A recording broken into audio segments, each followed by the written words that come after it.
The morning sun cast long shadows across the Montana plains as James McAllister stood on his ranch house porch, coffee mug in hand, staring out at the endless expanse of grassland that had been his world for the past 25 years. At 45, he owned one of the largest cattle operations in the state, with 10,000 acres of prime grazing land and a reputation for raising the finest beef cattle money could buy.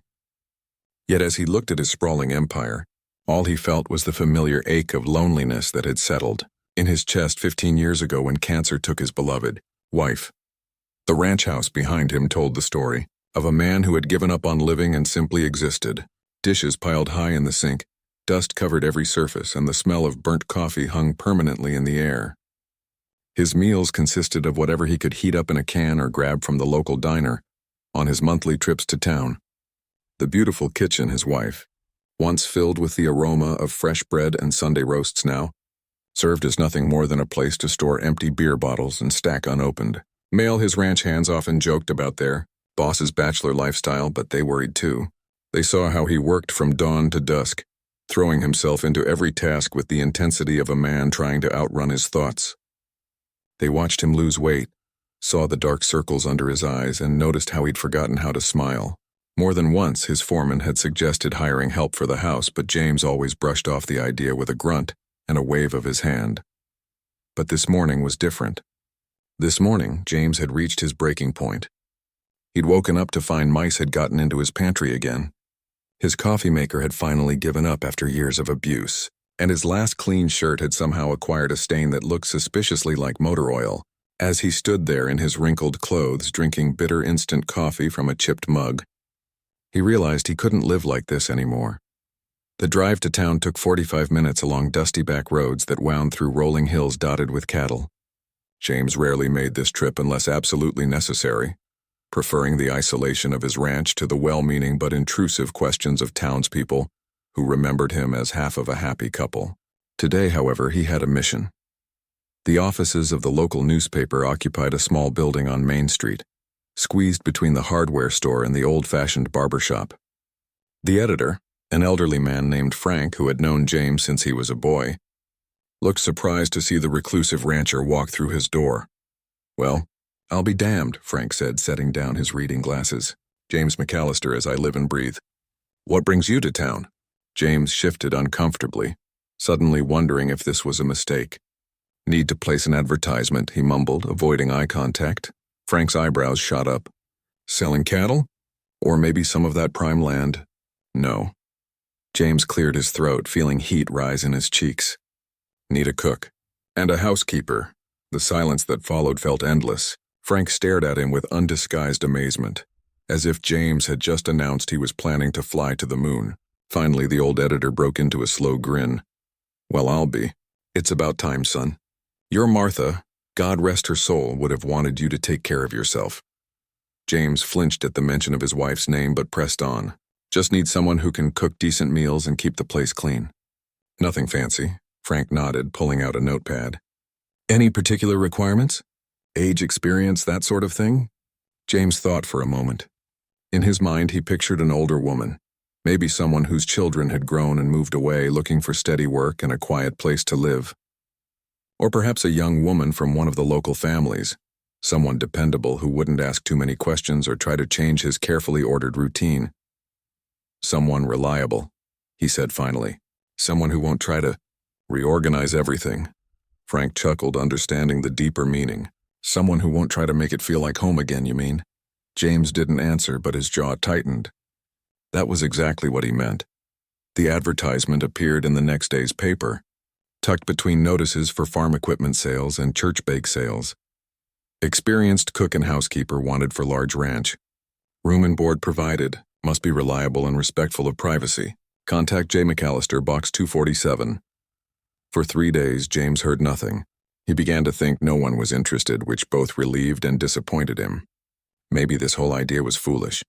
Maybe he was meant to live alone, surrounded by the ghosts of better days. Then, on Thursday morning, the postman delivered a single envelope addressed in careful, feminine handwriting. James stared at it for a full minute before tearing it open. The letter was written on simple notebook paper in blue ink. The handwriting was neat but unpracticed, as if the writer had taken great care with each word. Dear Mr. McAllister, I am writing about your advertisement for a cook and housekeeper. My name is Elena Rodriguez, and I have extensive experience in both areas. I worked as a cook in several restaurants in Texas before my marriage, and I have managed my own household for many years. I am a hard worker and very reliable. I do not drink or smoke, and I keep to myself. However, I must be honest with you. I am a widow with 2 young sons, ages 12 and 8. We need a fresh start, and your ranch sounds like the perfect place. I can start immediately if you are willing to give us a chance. I promise you will not regret it. Sincerely, Elena Rodriguez. James read the letter 3 times, his frown deepening with each reading. A widow was one thing. He could understand loss, could respect someone who had endured what he had.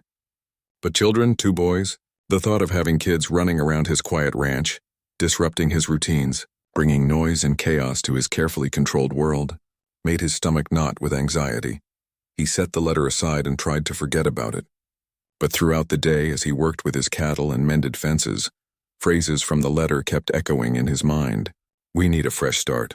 I promise you will not regret it. There had been something in those simple words, a quiet dignity mixed with desperation that touched something deep inside him.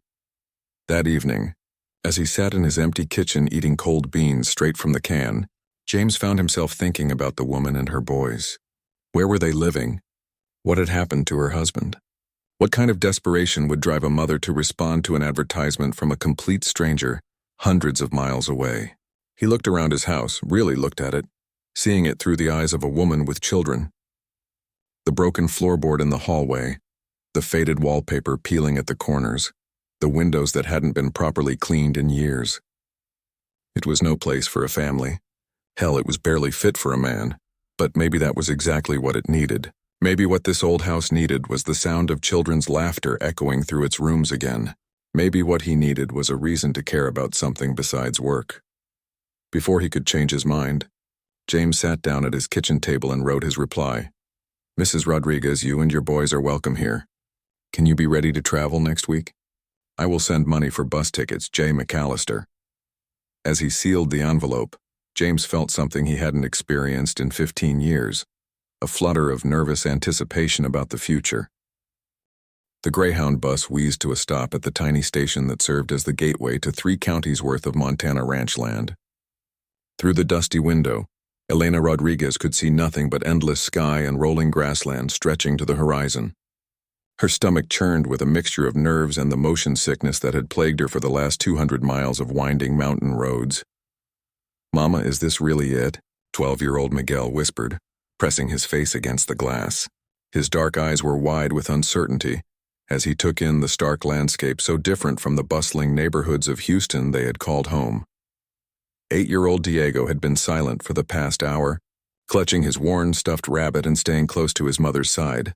The little boy had barely spoken since they'd left Texas 3 days ago. And Elena's heart ached seeing her normally chatty youngest son so withdrawn. Yes, mijo, she said softly, smoothing Diego's dark hair. This is our new home. The words felt strange on her tongue. Home had been the small apartment in Houston where she and Roberto had built their life together, where the boys had taken their first steps and said their first words. Home had been the corner bodega where everyone knew their names, the school where both boys had friends, the church where 3 generations of her family had worshipped. This vast empty landscape felt like another planet.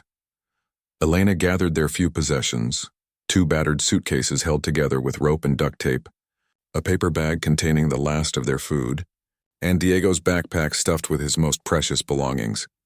Everything they owned in the world fit into these few items, a reality that still sometimes took her breath away. The accident had happened so fast. One moment Roberto was working on an oil rig in the Gulf, sending money home and talking about taking the boys fishing when his rotation ended. The next, Elena was sitting in a hospital waiting room, listening to a doctor explain that there had been an explosion, that Roberto wouldn't be coming home ever again. The months that followed had been a blur of paperwork, bills, and mounting debt. Roberto's life insurance barely covered the funeral expenses. Without his income, Elena couldn't afford their apartment, couldn't pay for the boys' school supplies, couldn't even keep food on the table. She'd taken every job she could find, cleaning houses, working in restaurant kitchens, babysitting, but it was never enough. When the eviction notice came, Elena had spent 3 sleepless nights sitting at their kitchen table, searching through classified ads in newspapers from across the country. That's when she'd found James McAllister's advertisement. Something about the simple, honest wording had given her hope. A ranch in Montana sounded like a place where her boys could run free, where they could start over without the constant reminders of what they'd lost. Now, stepping off the bus into the crisp Montana air, Elena wondered if she'd made a terrible mistake. The bus station was nothing more than a wooden bench under a metal roof, with a single vending machine that looked like it hadn't worked since the 1980s. The only other structure in sight was a gas station across the road, its neon sign flickering weakly in the afternoon sun. "Where is he?" Miguel asked, unconsciously moving closer to his mother as a tumbleweed rolled past them in the wind. Elena checked the letter in her purse for the 100th time. Mr. McAllister had said he would meet them at the station at 3:30. It was now 3:35, and there was no sign of another human being anywhere. Just as panic began to set in, Elena heard the rumble of an engine. An old pickup truck appeared on the horizon, growing larger as it approached down the long, straight road. The truck was navy blue, or had been once upon a time, before years of sun and weather had faded it to the color of worn denim. It pulled up beside the bus station with a squeak of brakes and a cloud of dust. The driver who emerged was not what Elena had expected. In her mind, she'd pictured a grizzled old cowboy with a white beard and weathered hands. James McAllister was indeed weathered, but he was younger than she'd imagined, maybe mid-40s, with dark hair touched by silver at the temples and intense blue eyes that seemed to take in everything at once. He was tall and lean, with the kind of strength that came from years of physical labor rather than time spent in a gym. For a moment, they simply stared at each other across the dusty ground. Elena was suddenly conscious of her appearance in her best dress, which had seen better days. Her hair pulled back in a simple ponytail, her face free of makeup because she couldn't afford to replace what had run out months ago. She lifted her chin slightly, drawing on reserves of pride that had carried her through the darkest months of her life. James, for his part, was struggling to reconcile the woman before him with the desperate widow he'd expected. Elena Rodriguez was small and slender, with rich brown skin and dark eyes that held both sadness and determination. She was younger than he'd imagined, probably in her late 30s, and there was something about the way she stood, straight-backed and dignified despite her circumstances, that reminded him unexpectedly of his late wife. The boys flanked their mother like small guards, Miguel trying to look older and tougher than his 12 years, Diego half hidden behind Elena's skirt but peering out with curious eyes. "Mrs. Rodriguez?" James's voice was rough from disuse. He didn't talk to many people these days, and his vocal cords felt rusty. "Yes. You must be Mr. McAllister." Elena's voice carried a slight accent, musical and warm despite her obvious nervousness. James nodded and moved toward their luggage, but Elena quickly stepped forward. "Please, we can manage our things." "It's no trouble," he said, but something in her expression made him step back. He recognized pride when he saw it, the same fierce independence that had driven him to refuse help from well-meaning neighbors after his wife died. Miguel picked up the heavier suitcase with both hands, staggering slightly under its weight but refusing to show weakness. Diego clutched his backpack and his stuffed rabbit, staying close to his mother's side.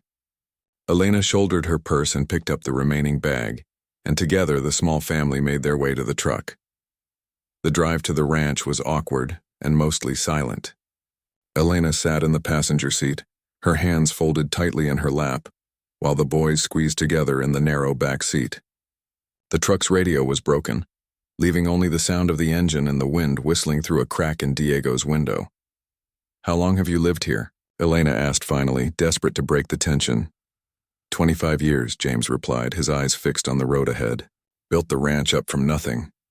She waited for him to elaborate, but he didn't seem inclined toward conversation. Elena tried again. "It's very spacious." That earned her a quick glance, and she thought she saw the ghost of a smile. "That's one word for it."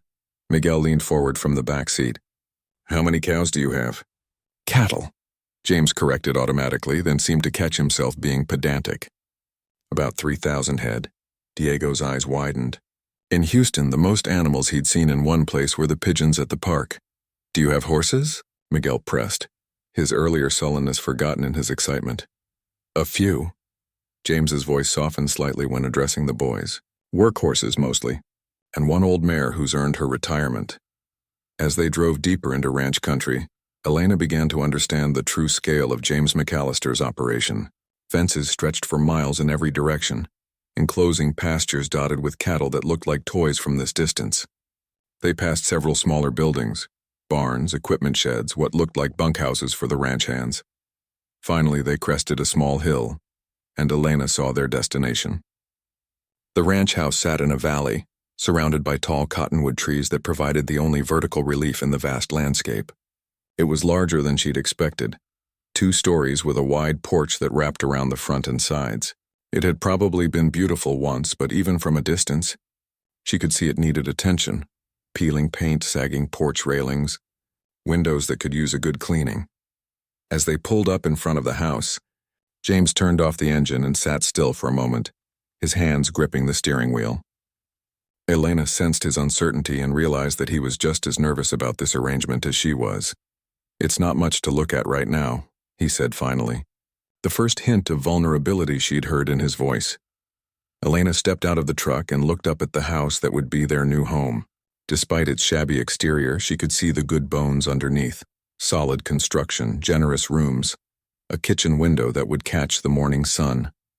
Most importantly, it was shelter, a place where her boys could be safe and fed. It's perfect, she said, and meant it. As her sons climbed out of the truck and stood staring up at the house with a mixture of awe and apprehension, Elena felt a flutter of hope in her chest. This was their chance for a fresh start. A new beginning in a place where no one knew their story or pitied their circumstances. She just hoped she could prove worthy of the opportunity this silent, lonely man had given them. The first morning at the ranch began before sunrise, just as Elena had expected. She'd always been an early riser, a habit born from years of managing a household while working multiple jobs. But this morning felt different, weighted with the pressure of proving herself worthy of the chance James McAllister had given her and her boys. She'd barely slept, partly due to the unfamiliar sounds of the countryside, the wind whistling around the house, the distant lowing of cattle, the creaking of old wood settling, and partly because of anxiety about the day ahead. The bedroom James had given her was spacious and clean, with windows that faced east toward the mountains.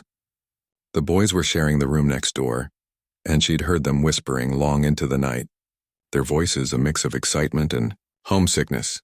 Elena dressed quickly in her work clothes, sturdy jeans and a cotton shirt that had seen her through countless kitchen shifts, and made her way downstairs to explore the kitchen by lamplight. What she found both encouraged and dismayed her. The kitchen was enormous, clearly designed for feeding a large family or entertaining guests. The bones of it were beautiful. Solid oak cabinets, a huge farmhouse sink, windows on 2 sides that would flood the space with natural light once the sun came up. But years of neglect were evident everywhere she looked. The refrigerator, ancient but still functioning, contained only beer, condiments, and what appeared to be the remains of a sandwich that had achieved science project status. The pantry held an impressive collection of canned beans, instant coffee, and little else. The stove was crusted with grease and burnt food, and she didn't want to think about when the oven had last been cleaned. But Elena had worked in worse conditions. During the lean months after Roberto's death, she'd taken jobs in restaurant kitchens where cleanliness was more suggestion than requirement. She rolled up her sleeves and got to work. By the time James stumbled downstairs 2 hours later, drawn by the unfamiliar smell of actual breakfast cooking, the kitchen had been transformed. The surfaces gleamed, the windows sparkled, and the aroma of fresh coffee filled the air. Elena stood at the stove stirring scrambled eggs while bacon sizzled in another pan. "Good morning," she said without turning around. "I hope you don't mind that I cleaned up a bit." James stopped in the doorway, stunned. The kitchen looked like something from a magazine, or more accurately, like it had when his wife was alive. For a moment, the similarity was so sharp it took his breath away. "You didn't have to," he began, but Elena waved him off. "Of course I did. How can I cook in a dirty kitchen?" She turned to smile at him, and James was struck again by how young she looked, how out of place in this harsh, masculine environment. "Sit. Breakfast will be ready in a moment." The boys appeared just as Elena was plating the food. both looking rumpled and uncertain. Miguel had attempted to smooth his dark hair, but Diego stuck up in all directions, and he clutched his stuffed rabbit against his chest like a shield.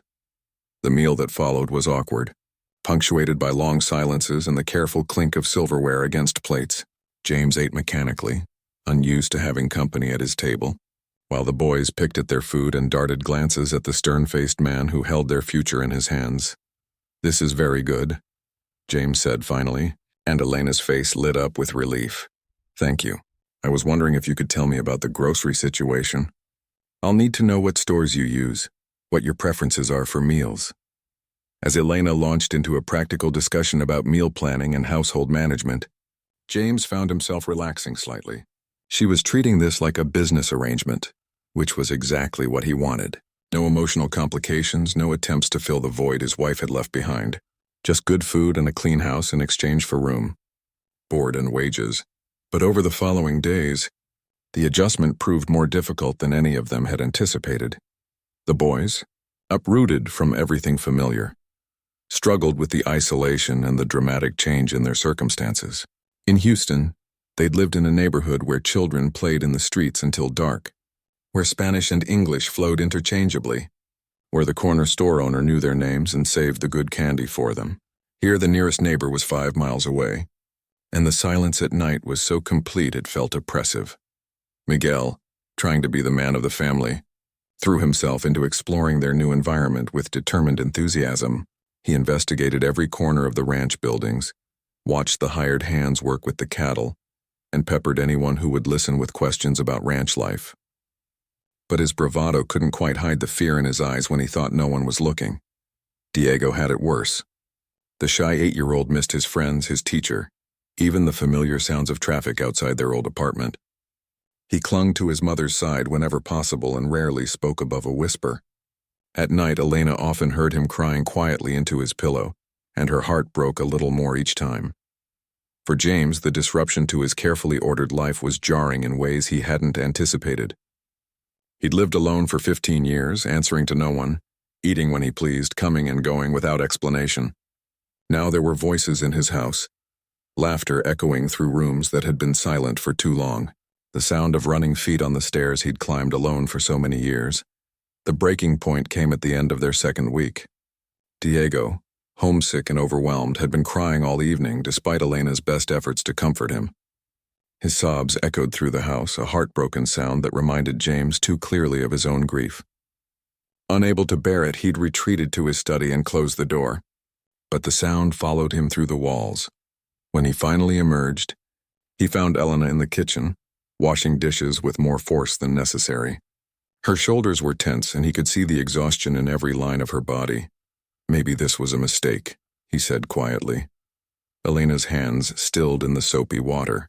She didn't turn around, but he could see her spine straighten. "Are you asking us to leave?" The question hung in the air between them. James thought about the silence that would return to his house, the meals of canned beans and burnt coffee, the dust that would settle again on surfaces Elena had made to shine. He thought about the woman who worked from dawn to dusk without complaint, who somehow made even simple meals taste like celebrations, who brought life to rooms that had forgotten what it meant to be lived in.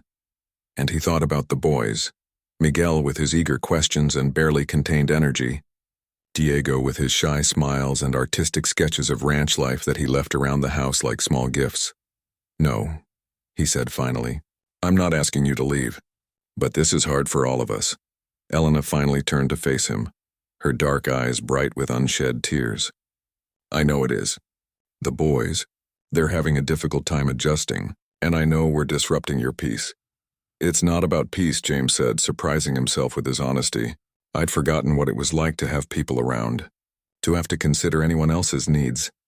We can try harder to stay out of your way, that's not what I want either." The admission came out rougher than he'd intended. James ran a hand through his hair, struggling to find words for feelings he'd kept buried for years. I don't know how to do this.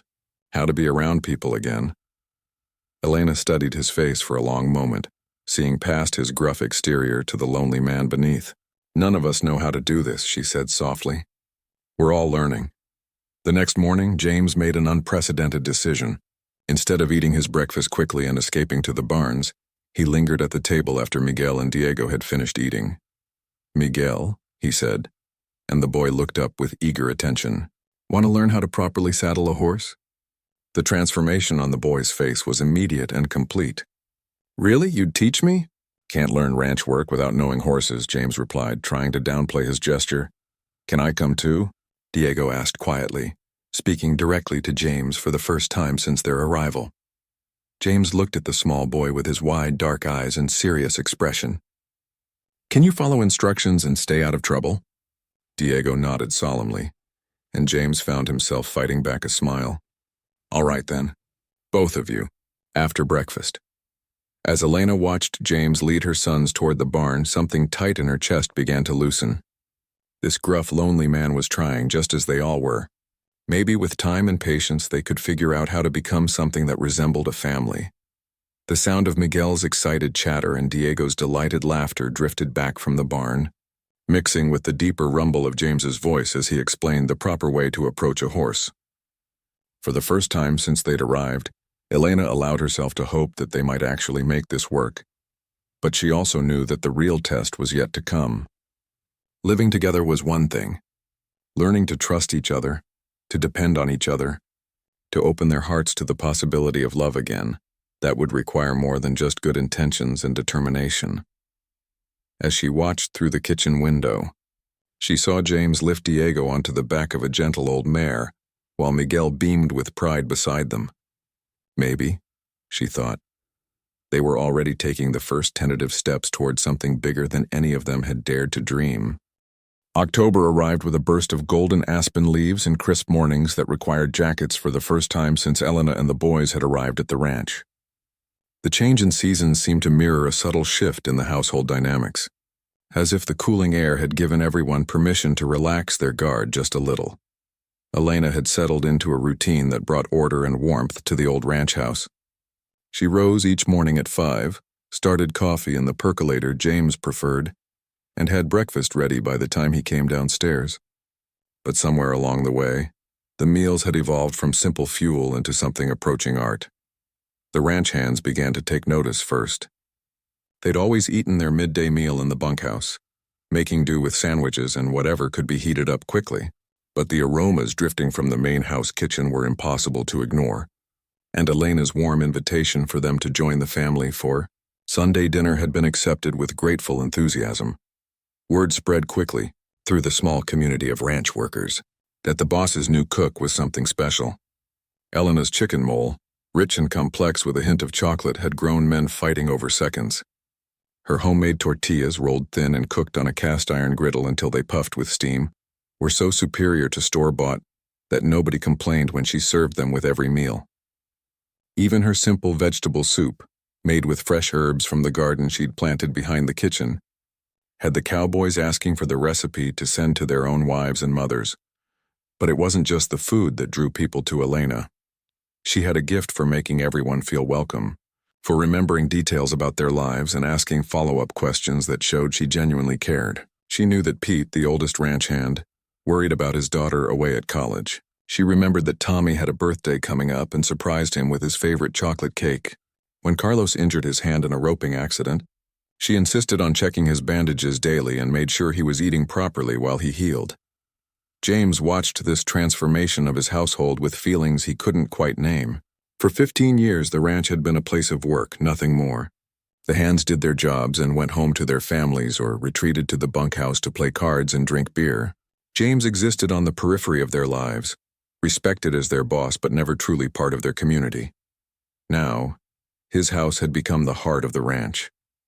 Men who had worked for him for years began lingering after dinner, sharing stories and jokes around Elena's kitchen table. The sound of laughter echoed through rooms that had been silent for so long, and James found himself drawn to join in despite his natural reserve. Miguel, meanwhile, was thriving in ways that amazed his mother. The boy who had been quiet and withdrawn in Houston had found his element among the cattle and horses. He followed James everywhere, absorbing lessons about ranch management with the intensity of a student cramming for finals. His questions never stopped, but James discovered he didn't mind the constant chatter. In fact, he'd begun to look forward to the boy's eager presence. "Why do we move the cattle to different pastures?" Miguel asked one afternoon as they rode the fence line, checking for breaks or damaged wire. "Rotation," James explained, settling into what had become his teaching voice. "If you leave cattle in one spot too long, they'll eat the grass down to nothing and damage the root system. Move them regularly, and the land stays healthy." Miguel nodded seriously, filing away this information with everything else he'd learned about sustainable ranching practices. "Like my mama with her garden. She moves the tomatoes and peppers to different spots each year." James paused, struck by the comparison. He'd never thought about Elena's small kitchen garden in terms of crop rotation, but the boy was absolutely right. She did instinctively understand land management, even on a tiny scale. "That's exactly right," he said, and Miguel beamed with pride. Even Diego, still shy and prone to homesickness, had begun to find his place on the ranch. His artistic talents, encouraged by Elena's praise and James's quiet interest, had evolved from simple crayon drawings to detailed sketches of ranch life. He had a particular gift for capturing the personality of the animals, the proud stance of the laid bull, the gentle patience of the old mare, the playful energy of the barn cats that had adopted him as their favorite human. One evening, James found Diego sitting on the porch steps, sketching pad balanced on his knees as he worked on a drawing of the sunset over the mountains. The boy's tongue stuck out slightly in concentration, and his small hands moved the pencil with surprising confidence. "Mind if I look?" James asked, settling onto the step beside him. Diego nodded shyly and tilted the pad so James could see. The drawing was remarkably good for an 8-year-old. The proportions were accurate, and he'd captured the way the evening light played across the distant peaks. "This is very good," James said, meaning it. "You have real talent." Diego ducked his head, pleased but embarrassed by the praise. "Mama says I get it from my papa. He used to draw pictures of the oil rigs where he worked." It was the first time Diego had mentioned his father to James, and the moment felt significant. The boy was beginning to trust him, to see him as someone safe to share memories with. "Would you like some better art supplies?" James asked. "There's an art store in town. We could get you some real drawing paper, maybe some colored pencils." Diego's eyes went wide. In their old life, art supplies had been a luxury they couldn't afford. "Really? You would do that?" "Consider it payment for all the drawings you've been leaving around the house," James said with a small smile. "I especially like the one of Buttercup you put on the refrigerator." The old mare had indeed become Diego's favorite subject, and his drawings of her were displayed throughout the house like a proud parent's collection of A+ test papers. As the weeks passed, Elena began to notice changes in James that went beyond his growing comfort with her sons. The rigid schedule he'd maintained for years started to soften around the edges. He began joining them for dinner instead of eating alone in his study. He started asking questions about her day, showing interest in the small details of household management that he'd never considered before. One rainy afternoon, Elena was struggling to reach something on a high shelf in the kitchen when James appeared behind her, easily retrieving the item she'd been stretching for. But instead of immediately moving away, he stood there for a moment, close enough that she could smell his aftershave and feel the warmth radiating from his body. "Thank you," she said quietly, turning to face him. They were standing very close now, close enough that Elena could see the flecks of green in his blue eyes, close enough that James could count the individual freckles scattered across her nose. For a heartbeat, neither of them moved, caught in a moment of awareness that had nothing to do with household tasks or ranch business. Then Miguel burst through the kitchen door, full of excitement about something he'd seen with the cattle, and the spell was broken. James stepped back quickly, his face flushing, while Elena busied herself with unnecessary tasks at the counter. But the moment lingered, adding a new layer of complexity to their already complicated arrangement. Elena found herself paying attention to things she'd tried to ignore. The way James's face softened when he smiled at Diego's latest drawing, the quiet pride in his voice when he praised Miguel's progress with the horses, the unexpected gentleness in his hands when he helped her carry something heavy. James, for his part, was discovering that having Elena in his house was nothing like he'd expected. She didn't try to change everything or make it into something it wasn't. Instead, she seemed to understand intuitively what the old house needed. Not renovation, but restoration. She polished the wood until it gleamed, filled empty rooms with the scent of her cooking, and somehow made spaces that had felt like a mausoleum feel like a home again. The ranch hands noticed the change in their boss, too. James had always been fair but distant, professional but not particularly warm. Now he seemed more approachable, more likely to join in conversations and even crack the occasional joke. When Tommy's birthday came around, James actually attended the small celebration Elena organized, staying for cake and even laughing at the ridiculous stories the older hands told about the cowboys' mishaps. "Boss seems different," Pete observed one evening as they were cleaning up after dinner. "Happier, maybe." Elena, overhearing the comment as she collected dishes, felt a warm glow of satisfaction. She was making a difference here, not just in terms of meals and housekeeping, but in bringing life back to a place that had forgotten how to live. As October deepened toward November, Elena realized that somewhere along the way, she'd stopped thinking of the ranch as a temporary refuge and started thinking of it as home. The morning routine felt natural now. The rhythm of ranch life had become her rhythm, and the sight of Montana's vast sky no longer felt intimidating but comforting. Most surprising of all, she'd stopped jumping every time James entered a room. Instead, she found herself looking forward to his presence, to the conversations they'd begun having over coffee after the boys went to bed, to the way his rare smiles transformed his entire face. The weather forecast had called for snow, but not like this. What started as a few innocent flakes on Tuesday morning had transformed into a full-blown blizzard by Wednesday afternoon, with winds howling across the Montana plains like something alive and angry. Elena had never experienced anything like it in her life. Growing up in Texas, snow had been a rare treat, something that dusted the ground maybe once every few years and melted by afternoon.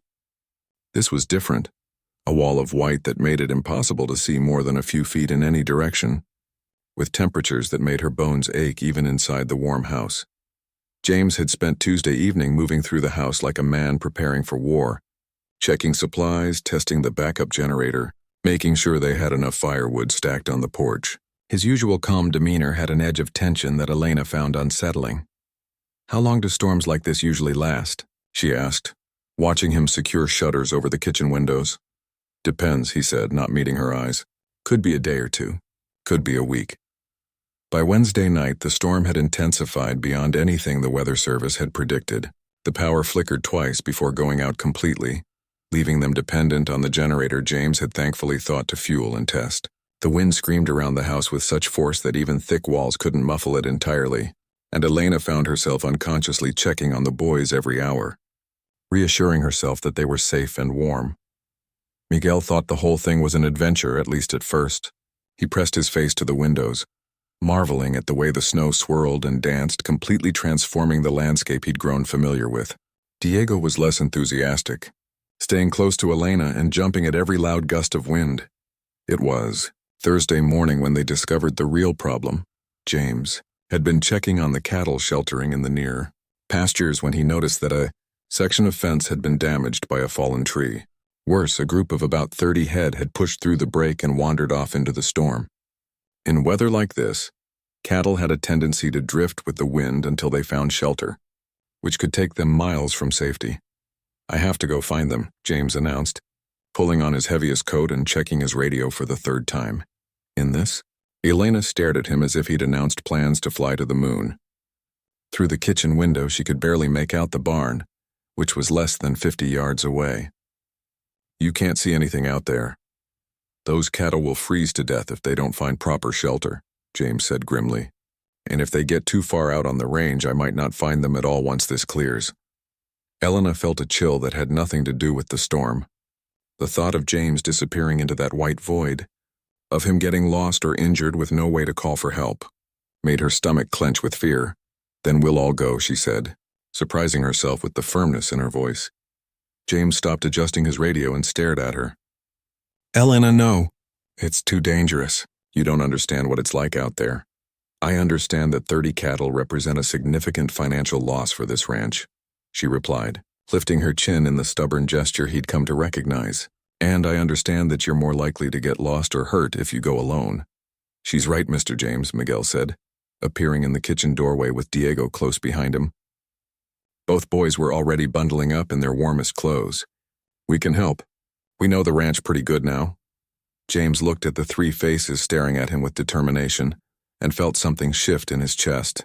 For 15 years, every crisis had been faced alone. Every decision had been his to make, every risk his to take. The idea of having partners, even inexperienced ones, in this fight against nature was both foreign and strangely comforting. "All right," he said finally, "but we do this my way. Nobody leaves my sight. Nobody takes risks. If I say we turn back immediately. Understood?" Elena nodded, already reaching for her coat. "What do we need to do?" The preparation took an hour. James loaded the truck with emergency supplies, blankets, a medical kit, extra food and water, flares in case they got stranded. He made sure everyone had multiple layers of warm clothing and waterproof outer gear. Helena packed a thermos of hot coffee and another of soup, ignoring James's raised eyebrow at what he probably considered unnecessary luxuries. "Food keeps people thinking clearly," she said simply, "and warm drinks prevent hypothermia." Miguel and Diego bounced with nervous energy, excited to be included in what felt like a real ranch emergency. Elena was terrified but determined not to show it. James simply focused on the task ahead, running through contingency plans in his mind and praying they wouldn't need any of them. The world outside was a nightmare of white chaos. The wind hit them like a physical force the moment they stepped out of the house, and the cold was so intense it made Elena gasp involuntarily. The truck's heater struggled to keep up with the Arctic air rushing in every time James had to open his window to navigate.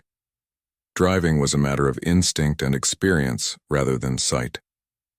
James knew every inch of his property, every fence line and gate, but in the storm everything looked the same. A swirling mass of snow that seemed designed to confuse and disorient.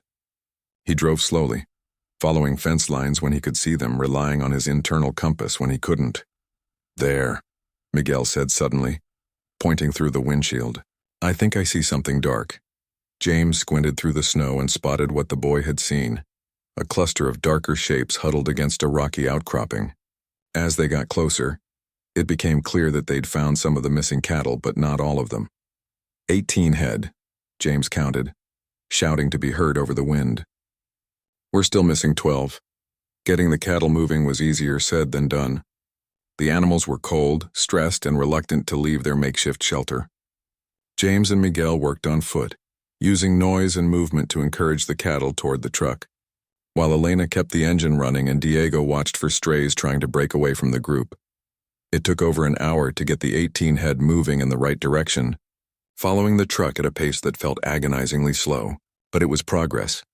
And Elena felt a surge of pride watching her older son work alongside James, the two of them moving with increasing coordination as they guided the reluctant cattle through the storm. They were halfway back to the home pasture when Diego spotted the rest of the missing herd. "Mama, look!"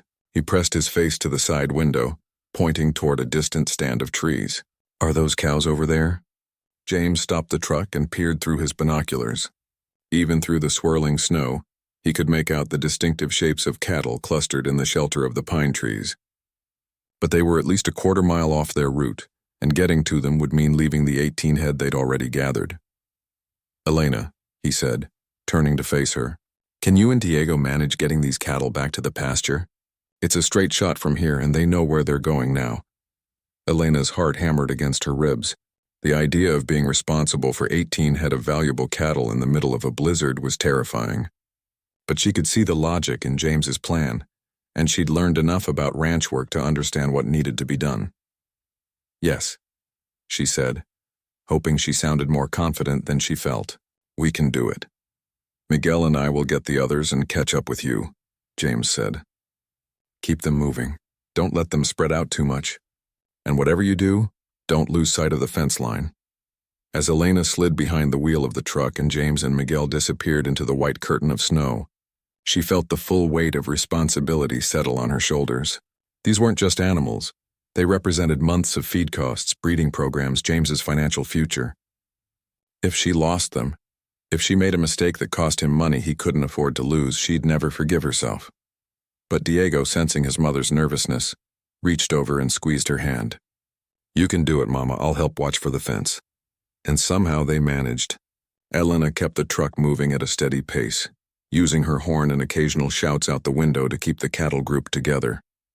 Diego proved invaluable as a spotter, his young eyes better at picking out landmarks through the snow than her own. When one stubborn heifer tried to break away from the group, Elena managed to cut her off with the truck, guiding her back toward the herd with a patience she didn't know she possessed. They reached the home pasture just as the storm began to show signs of weakening. The wind was still fierce, but the snow had changed from the horizontal assault of the morning to something approaching normal snowfall. Elena got the gate open and watched with relief as the 18 head of cattle filed through, eager to reach the shelter and feed waiting for them. James and Miguel appeared 20 minutes later, the remaining 12 cattle trailing behind them. Both were covered in snow and exhausted, but grinning with the satisfaction of a job well done. "How did it go?" James asked as he helped Elena close the gate behind the last of the cattle. "No problems," she said, trying to sound casual despite the fact that her hands were shaking with relief. Diego was an excellent navigator. James looked at the small boy who was beaming with pride despite his obvious exhaustion. Spring arrived early that year, bringing with it a sense of renewal that seemed to touch everything on the ranch. The snow melted into rushing streams that fed the grasslands. Wildflowers painted the hillsides in brilliant colors, and the cattle grew sleek and fat on the abundant new grass.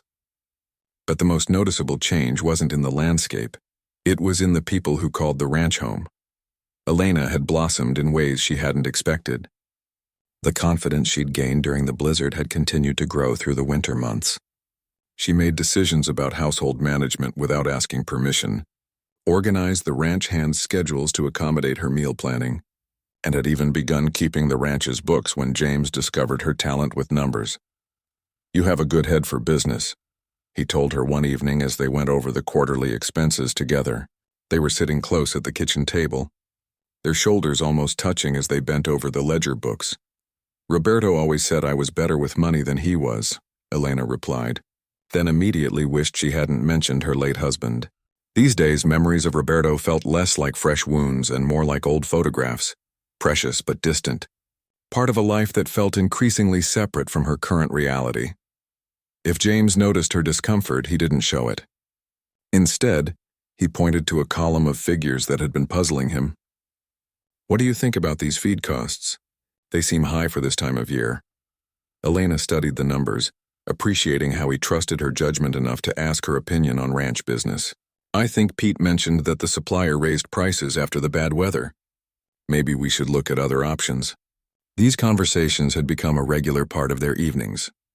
After Miguel and Diego went to bed, Elena and James would sit at the kitchen table, ostensibly working on ranch business but gradually talking about everything: their childhoods, their dreams, their fears about the future. Elena learned that James had always wanted children, but that his late wife had struggled with infertility. James discovered that Elena had once dreamed of opening her own restaurant, but had put those plans aside to support Roberto's career. The boys, meanwhile, had adapted to ranch life so completely that it was hard to remember they'd ever lived anywhere else. Miguel had grown 3 inches over the winter and developed the lean, wiry strength that came from daily physical work. He could rope a calf almost as well as some of the experienced hands, and James had begun talking about giving him real responsibilities around the ranch. Diego had found his voice in other ways. His artwork had progressed to the point where James had framed several pieces and hung them in his study. The shy little boy who had arrived clutching a stuffed rabbit now chattered constantly about everything he observed, asked thoughtful questions about the animals, and had developed a special talent for gentle handling of injured or frightened livestock. But it was the small, everyday moments that revealed how much they'd all changed. The way James automatically saved the best pieces of meat for the boys during dinner. How Elena hummed while she worked, filling the house with music for the first time in decades. The easy banter between Miguel and James as they worked together, like a father and son who'd known each other all their lives. Diego's casual assumption that James would be interested in his latest drawing or observation about the ranch cats. The change was obvious to everyone who visited the ranch. Pete, the oldest hand, had worked for James since shortly after his wife died and had watched his boss retreat further into himself with each passing year. Now he saw James laughing at Diego's jokes, teaching Miguel advanced techniques he'd never shared with anyone, and looking forward to heading back to the house at the end of each day, instead of dreading the solitude waiting for him there. Best thing that ever happened to that man, Pete told his wife during one of his weekend visits home. Brought him back to life, that family did. But with the growing closeness came growing complications. Elena found herself paying attention to things she'd tried to ignore. The way James's eyes crinkled when he smiled. How his rare laughter transformed his entire face. The gentleness in his hands when he helped her with heavy tasks. She'd catch herself looking forward to their evening conversations, planning small surprises that might make him smile, feeling proud when he praised her cooking or asked for her advice. One warm April evening, as they sat on the porch watching Miguel and Diego play with the barn cats, James made a casual comment that stopped Elena's heart. "They're good boys," he said, his voice soft with affection. "You've raised them well." "They like you," Elena replied, not trusting herself to say more. "I like them too." "More than I expected." James paused, then added quietly, "More than I thought I could like anyone again." The admission hung in the air between them, heavy with implications neither was quite ready to address. Elena felt her pulse quicken and forced herself to focus on Diego's delighted laughter as he dangled a piece of string for an eager kitten. "James," she began, then stopped, not sure what she wanted to say. He turned to look at her, and the expression in his eyes made her breath catch. There was warmth there and longing and something that looked dangerously like love. "Elena," he said softly, and she knew that if she met his gaze fully, something would change between them that couldn't be unchanged. Before she could decide whether that was what she wanted, the sound of a car engine broke the spell. They both looked toward the road to see an unfamiliar sedan making its way up the long drive to the house. "Were you expecting someone?" Elena asked, grateful for the interruption, even as part of her resented it. James frowned. "No, nobody comes out here without calling first." The car pulled up in front of the house, and Elena felt her stomach drop as she recognized the woman who got out. Carmen Rodriguez, her late husband's sister, emerged from the driver's seat looking exactly as Elena remembered, perfectly dressed, carefully made up, and wearing the slightly disapproving expression that had become familiar during Elena's marriage to Roberto. "Tia Carmen," Diego shouted, running toward his aunt with enthusiasm that made Elena's heart ache.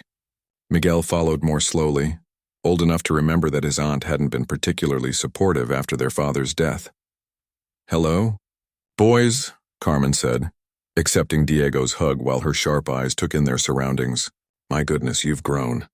And what is this place?"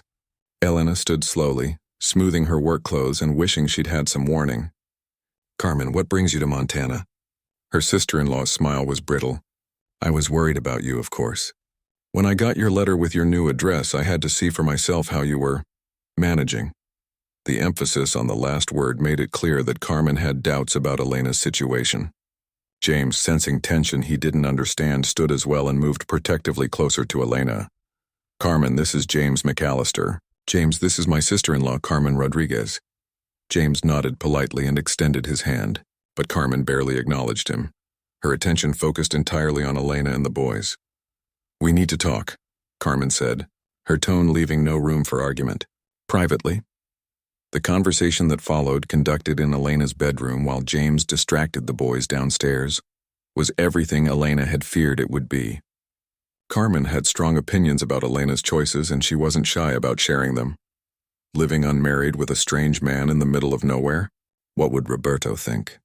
Carmen paced the small room, her heels clicking against the hardwood floor. "These boys need stability, Elena. They need to be around their own people in a proper community." "They are stable here," Elena protested. "They're happy. They're doing well in school. They're learning valuable skills." "They're learning to be ranch hands," Carmen interrupted. "Is that what you want for Miguel? For Roberto's son? He could be so much more if you brought him back to Texas, to a real city with real opportunities." Elena felt the familiar weight of guilt settle on her shoulders. She'd struggled with these same doubts during the long winter nights, wondering if she was being selfish by keeping the boys in this isolated place, away from the extended family and cultural connections they'd known in Houston. "And what about you?" Carmen continued. "You're a young woman, Elena. You could find a proper husband, give the boys a real father. This arrangement, it's not natural. People will talk. People are talking already, aren't they?" Elena said quietly. "That's why you're really here." Carmen had the grace to look slightly embarrassed. Cousin Maria mentioned that you'd written about working for some rancher. When she described the situation, Elena, you have to understand how it looks. I understand that my children are fed and clothed and safe, Elena said, her voice stronger now. I understand that we have a home and that I'm earning honest money doing honest work. But for how long? Carmen pressed. What happens when this man gets tired of playing house with his hired help? What happens when he decides he wants a real wife instead of whatever this is? The question hit Elena like a physical blow because it echoed her own deepest fears. What was this arrangement really? James had never made any promises, never suggested that their relationship was anything more than professional convenience. The growing warmth between them might be entirely one-sided, a lonely widow reading too much into basic human kindness. The letter from the Denver Marriott arrived on a Tuesday morning in late May, formal and official on expensive hotel letterhead. Elena stared at it for a long time before opening it, knowing that whatever was inside would force her to make the decision she'd been avoiding for 3 weeks. Dear Mrs. Rodriguez, it began. We are pleased to offer you the position of head cook at our downtown location, starting June 15th. The salary is $45,000 annually, with full benefits including health insurance and educational assistance for your children. Elena set the letter down with trembling hands. $45,000 was more money than she'd ever imagined earning. Health insurance meant she wouldn't have to worry about what would happen if one of the boys got sick or hurt. Educational assistance could help Miguel and Diego go to college someday, something that had seemed impossible just a year ago. She should have been thrilled. Instead, she felt sick to her stomach. The boys were at school and James was out checking the north pasture, so Elena had the house to herself for the first time in weeks. She walked through the room slowly, seeing them with new eyes. The kitchen where she'd learned to cook for a crowd of hungry ranch hands. The living room where Diego drew his pictures while Miguel pestered James with questions about cattle breeding. The front porch where they all gathered in the evenings to watch the sunset, paint the mountains pink and gold. This had become home in a way their apartment in Houston never really had. But Carmen's words echoed in her mind. What kind of future was she really building here? What kind of security could she offer her boys as the hired help on someone else's ranch? The sound of James's truck returning earlier than expected sent Elena hurrying back to the kitchen, shoving the hotel letter into a drawer. She wasn't ready to talk about it yet, wasn't ready to see the expression on his face when he learned she was considering leaving. Coffee smells good, James said as he came through the back door, hanging his hat on the peg by the entrance. It was such a domestic, ordinary moment that Elena's throat tightened with emotion. How are things in the north pasture? She asked, pouring him a cup and trying to keep her voice normal. Good. The new grass is coming in thick. He accepted the coffee gratefully, their fingers brushing briefly as she handed him the mug. Pete thinks we'll have the best grazing season in years. Elena nodded, but her mind was elsewhere. Would James hire another cook when she left? Would he go back to his solitary meals of canned beans and burnt coffee? The thought of this warm, lived-in kitchen returning to dust and neglect made her chest ache. The awkwardness that had settled over the house since Carmen's visit grew worse over the following days. Elena found herself watching James constantly, memorizing the way he moved through the spaces they'd shared, the particular way he smiled at Diego's latest drawing, the patient tone he used when explaining ranch work to Miguel James. Meanwhile, sensed that something was wrong but couldn't figure out what. Elena seemed distant, distracted, jumping whenever he entered a room unexpectedly. The boys picked up on the tension too. Miguel became unusually quiet while Diego clung to his mother more than usual. The breaking point came on a Thursday evening.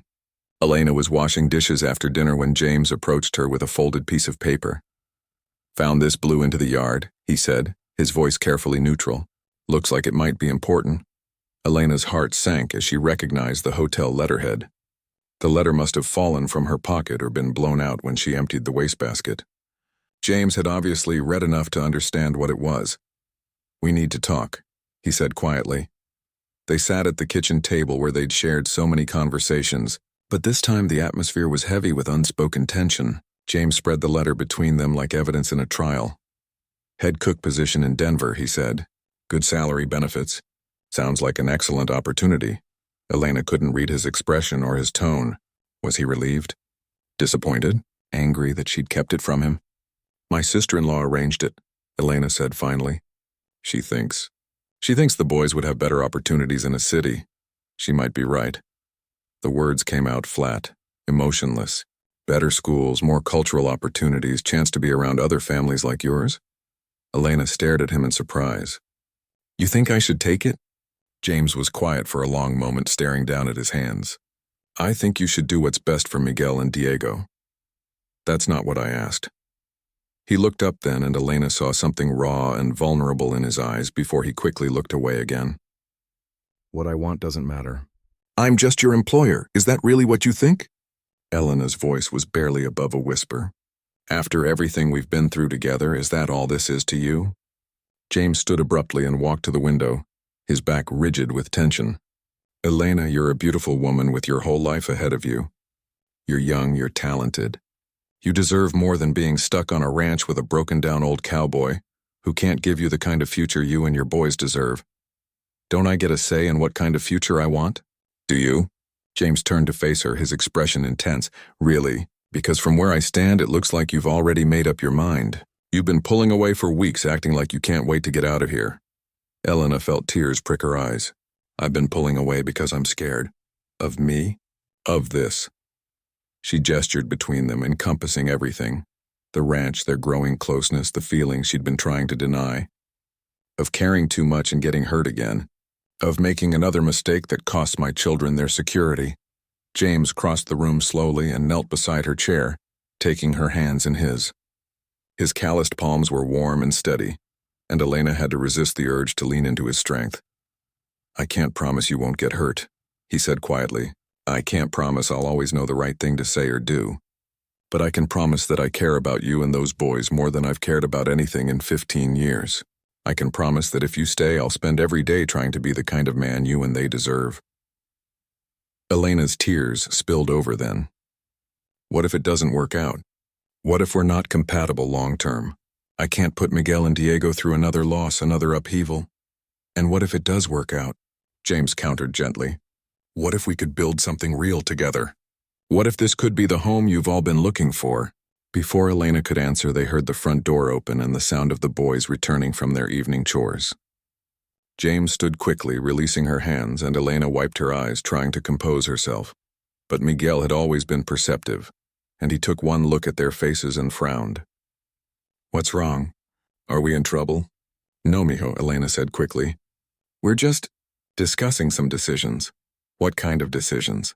Diego appeared behind his brother, his dark eyes wide with the anxiety that always surfaced when he sensed adult tension.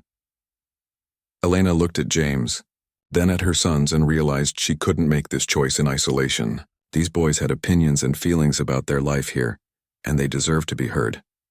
There's a job opportunity in Denver, she said carefully. A good job with good pay and benefits. But taking it would mean leaving the ranch. The silence that followed was deafening. Miguel's face went through a series of expressions. Surprise, understanding, and finally something that looked like betrayal. You want to leave? He asked, his voice cracking slightly. I want what's best for you and Diego, Elena replied. This job would mean better schools, more opportunities.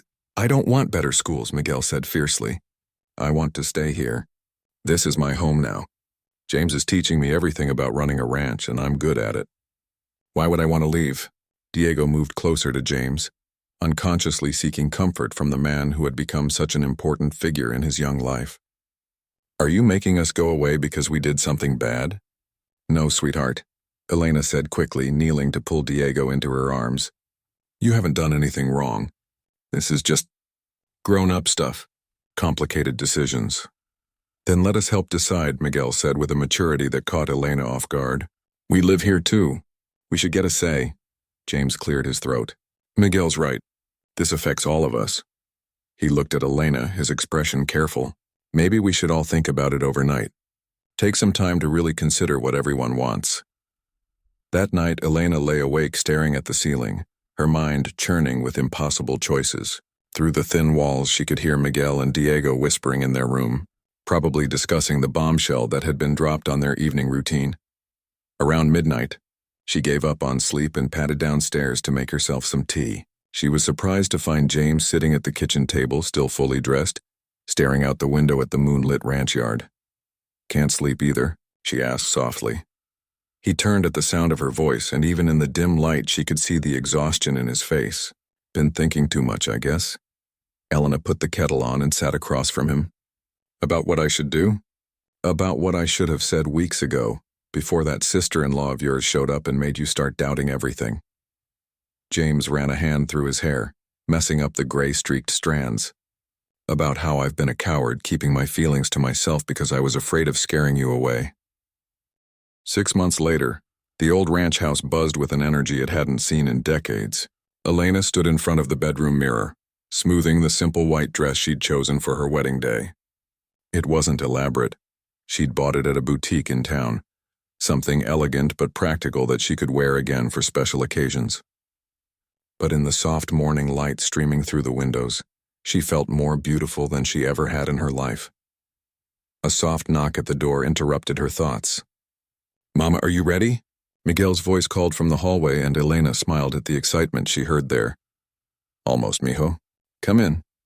Miguel entered wearing his new suit, the first one he'd ever owned, with Diego close behind in a matching smaller version. Both boys had gotten haircuts the day before, and they looked so grown up that Elena felt her eyes mist over. "You look beautiful, Mama," Diego said solemnly, then grinned. "James is going to be so happy." "He's already happy," Miguel added with the wisdom of his 13 years. "We all are." Elena gathered both boys into her arms, careful not to wrinkle their clothes. "Are you sure about this?" "Really sure. Because once we do this, James will legally be your stepfather. We'll be a real family." "We're already a real family," Miguel said firmly. "This just makes it official." Diego nodded vigorously. "And now James can adopt us, right? Like you said he could once you're married?" The adoption had been James's idea, brought up one evening a few weeks after their engagement. He'd been hesitant at first, worried that Elena might think he was overstepping, but she'd cried happy tears and told him there was nothing she wanted more than for the boys to have his name and his protection legally as well as emotionally. "Yes, sweetheart, if that's what you want, James will adopt you both. Miguel McAllister," the boy said, testing out the sound. "Diego McAllister." "I like it." Elena laughed, her heart so full it felt like it might burst. "I like it too." The wedding ceremony was taking place in the backyard, under the massive cottonwood tree that had shaded the house for over a century. Elena had wanted something simple and meaningful, surrounded by the people who had become their extended family. The guest list included all the ranch hands and their families, the neighbors from surrounding ranches, James's sister who had driven up from Wyoming with her husband and children, and even Frank from the newspaper, who had insisted on being there to see how James's help-wanted ad had turned out. Elena's only regret was that her own family wasn't there to share the moment. Carmen had been politely civil when Elena called to tell her about the engagement, but there had been no warmth in her congratulations, and she'd declined the wedding invitation with the excuse that she couldn't get time off work. Elena's parents, still living in Mexico, were too elderly to make the long journey, and her other siblings were scattered across Texas with their own families and responsibilities. But as Elena made her way downstairs, she realized that family wasn't just about blood relations. Pete, the oldest ranch hand, was waiting at the bottom of the stairs in his best Western suit, a corsage in his weathered hands. "Thought you might need someone to walk you down the aisle," he said gruffly, his eyes suspiciously bright. "If you don't mind an old cowboy doing the honors." Elena felt tears threaten again and blinked them back. "I would be honored, Pete. Thank you." The backyard had been transformed by the combined efforts of the entire ranch community. White folding chairs were arranged in neat rows facing an altar made of stacked hay bales covered with Elena's best tablecloths. Wildflowers picked by Diego and some of the other ranch children decorated every available surface. String lights, donated by several families, had been hung between the trees to provide magical illumination for the evening celebration that would follow. As Elena stepped out onto the back porch on Pete's arm, she saw the assembled guests turn to smile at her, but her eyes went immediately to the man standing under the cottonwood tree, looking handsome and nervous in his best black suit. James had cleaned up well. His hair, usually unruly from work and weather, was neatly combed, and he'd trimmed his beard close to his jawline. But it was the expression on his face as he watched her approach that took Elena's breath away. Pure love, mixed with wonder, as if he couldn't quite believe this was really happening. Miguel and Diego, serving as joint best men, stood beside James with matching grins. Miguel held the rings on a small pillow that one of the neighbor women had made, while Diego clutched a small bouquet of wildflowers to present to Elena before the ceremony began. The minister, a kind elderly man from the church in town, smiled warmly as Pete officially handed Elena over to James. The simple ritual felt deeply meaningful, one father figure passing her care to another, both men committed to her happiness and well-being. "Dearly beloved," the minister began, his voice carrying clearly in the still morning air. "We are gathered here today to witness the union of James and Elena in marriage, and to welcome this family as they officially become one." Elena barely heard the traditional words of the ceremony. She was too focused on James's face, on the way his hands trembled slightly as he took hers, on the absolute certainty she saw in his eyes. This man, who had been alone for so many years, was opening his heart and his life completely to her and her children. When it came time for the vows, they had decided to speak from the heart rather than repeat traditional words. James went first, his voice rough with emotion.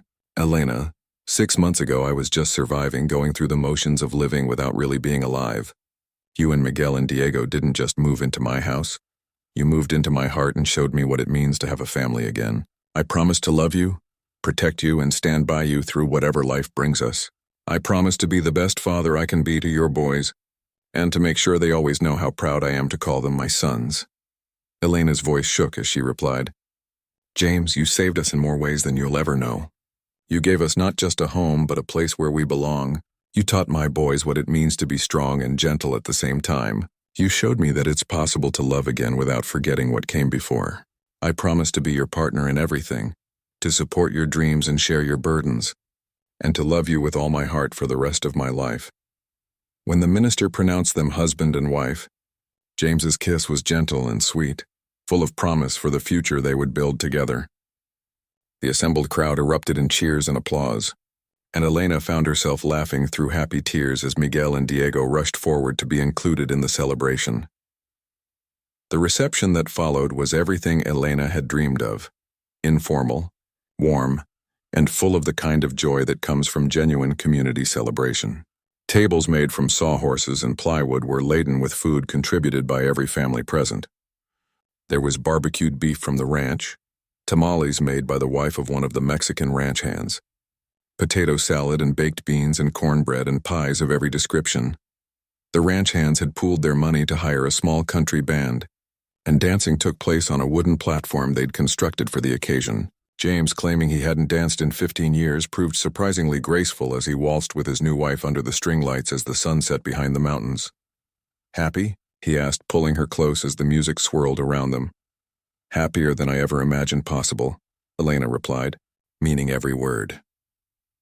Later, as the evening wound down and guests began to head home, Elena found herself on the front porch with Miguel and Diego, watching the last cars drive down the long road away from the ranch. James was inside helping clean up, but the boys had sought her out for a quiet moment. "Mama," Diego said, leaning against her side, "I drew something for you and James." He handed her a folded piece of paper, and when Elena opened it, she gasped. It was a family portrait, her and James standing together in front of the ranch house with Miguel and Diego between them. But what made it special was that Diego had included everyone: the ranch hands in the background, the horses and cattle, even the barn cats that had become such an important part of their daily life. "It's us," he said simply. "Our whole family." Miguel, trying to maintain his teenage dignity but failing, added, "I wrote something too, for the adoption papers when we sign them next week." He handed her a letter written in his careful handwriting. Elena read it quickly, her heart swelling with pride and love. It was a formal request to the court, explaining why he wanted James to adopt him and Diego. But it was also something more, a testament to how much their lives had changed and how grateful he was for the man who had become his father in every way that mattered. "Boys," Elena said, her voice thick with emotion, "your father, your birth father, would be so proud of the young men you're becoming, and he would be grateful that James loves you the way he does." As if summoned by their conversation, James appeared in the doorway, having finished the cleanup. He took in the scene, his new wife surrounded by her sons, all of them bathed in the warm glow of the porch light. and felt a contentment deeper than anything he'd ever experienced. "Room for one more?" he asked, settling onto the porch swing beside Elena. Diego immediately climbed onto his lap, while Miguel, though trying to seem too old for such displays, moved closer to rest against James's shoulder.